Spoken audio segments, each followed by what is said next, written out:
Ayun nga yun, gusto nilang tumakbo akong congressman, tumakbo ako senator. Ay, never akong tatakbong congressman. Never, never, never, never, never. Walang plano si Baguio City Mayor Benjamin Magalong na tumakbo sa ibang posisyon sa gobyerno sa darating na 2025 elections. Sa kabila ito ng pagkumpirma ng alkalde na may mga kumakausap na sa kanya upang tumakbo bilang senador o kongresista. Hindi na nito idinitalye kung sinong mga personalidad o partido ang nanliligaw sa kanya.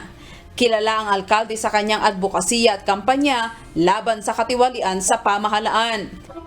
Nag-announce na ako. Itong kampanya ko laban sa korupsyon, in-announce ko na yan during my speeches.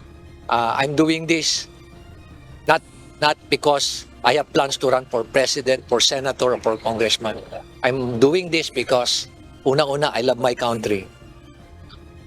I've proven that when I was in the Philippine National Police. I was even willing to die for my country.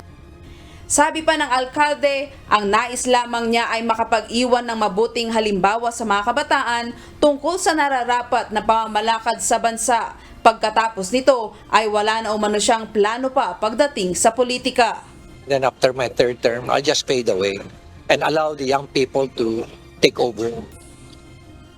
Alam mo, at the end, we're doing all of this, my fight for good governance and my fight against corruption. This is a legacy that I can pass on to the young generation. Grace Doctolero, UNTV News and Rescue. Diyos ang aming sandigan, serbisyo publiko ang aming pinahahalagahan.